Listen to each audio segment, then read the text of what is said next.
It's 10:19 a.m. News headline. Breaking news. Bandits are going nowhere, Sheikh Gumi declares. Prominent Islamic cleric Sheikh Ahmad Gumi has declared that bandits currently troubling the northern part of Nigeria are going nowhere. According to Gumi, in a post on his known Facebook page on Monday morning titled Zamfara, the flaring of crisis, military action against criminal crisis, and herdsmen and bandits will not solve the security challenge, but only worsen the situation. The controversial Islamic preacher was reacting to the recent perceived military success over bandits at Zamfara forest. Zamfara, the flaring of crisis, Gumi writes, every time they kindle the fire of war, Allah doth extinguish it, but they ever strive to do mischief on earth, and Allah loveth not those who do mischief. Zamfara state is unique in many aspects. In early 2000 AD, the state ignited a wildfire of state constitutional amendments that accommodated the application of Sharia law beyond personal law, that is, marriage, divorce, and inheritance, to include the Islamic law. It was well received by the local populace, with 11 other northern states adopting it.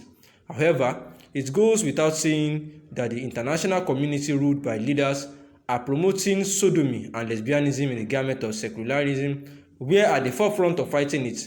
In a short time, it became political and fizzled away.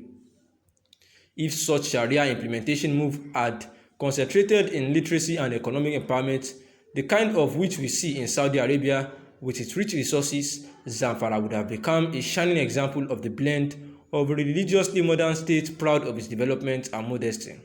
Unfortunately, it turned out to become the den of criminality and instability in the region.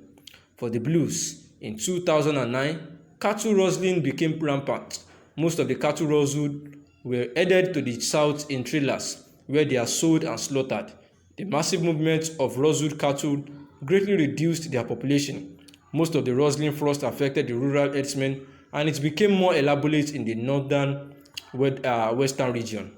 Herdsmen were left in only one of the three options: to join the rustlers or pay tribute to rustlers for protection or lose their cattle. In 2014, the military intervention in the Beningwari forest to fight cattle rustling changed the herdsmen into a resistance movement, as many innocent Fulani Roga settlements were murdered, men and women and children in hundreds. By 2015, banditry had replaced cattle rearing that is becoming nearly impossible. Drugs were introduced into the herdsmen that are known to be illiterate or semi-illiterate. The reaction of the town local vigilantes, a natural reaction to any communal aggression in self-defense, pitched the herdsmen against the local rural elements, villages and adjacent town to the forest, as they are lynched and maimed whenever they enter market.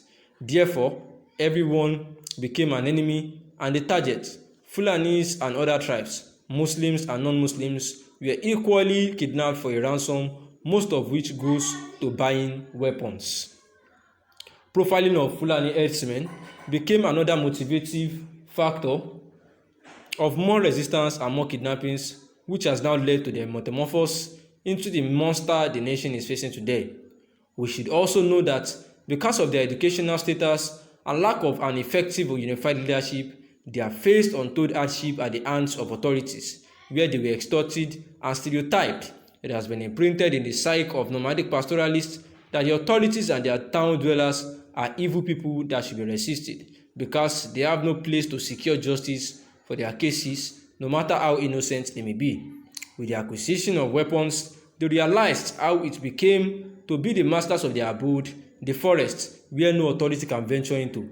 This has embodied them to attack people for more ransoms to sustain their newfound reality. Now, with the prodding of the government to take more military actions of an already ugly situation, whereby they were left to amass weapons, a huge military project that is almost draining the economy to a standstill, in purchase of fighter aircraft and conducting military operations in the region, has become to the authorities in their calculations a necessity. Unfortunately, this is no solution or wisdom.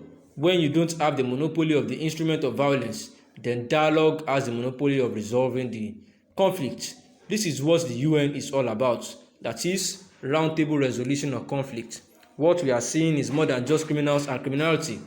Yet, it may have started as such, but like any conflict, it is dynamic. The danger we face now is ideological demagogues changing the narrative. They are trying hard to infiltrate the herdsmen, and we know their objectives. They want to destroy all modern government by fighting the military, and now in the recent cajoling of local populations they have tormented before to join in the struggle. Let us face the reality. These herdsmen are going nowhere, and they are already in battle gear, and we know our military very well. So before things get messy, we need cold brains to handle this delicate situation.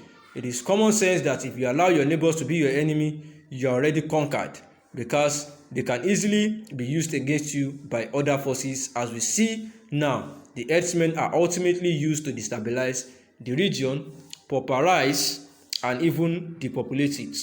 Military actions in the past has worsened the situation, stimulating herdsmen resistance, and more action will push them closer to religious fanaticism.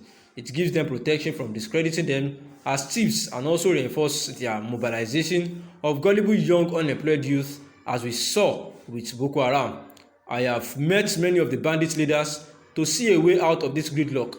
I have talked to the political class and security agents. Except for an exception, most state governors want a peaceful resolution of the conflict. The police and other security outfits have also realized the enormity of the problem, but unfortunately, the presidency, for what appears to be political gullibility, and the military for budgetary reasons, as they are the most beneficiary of conflict of this nature, doesn't seem to be on the same page. These conflicts can be resolved by active engagement of the government with the agitators, just as we saw how NSAS agitation was swiftly managed after an initial scandalous field military confrontation was peacefully resolved by the government. Likewise, the herdsmen crisis can be. And the analysis is quite simple.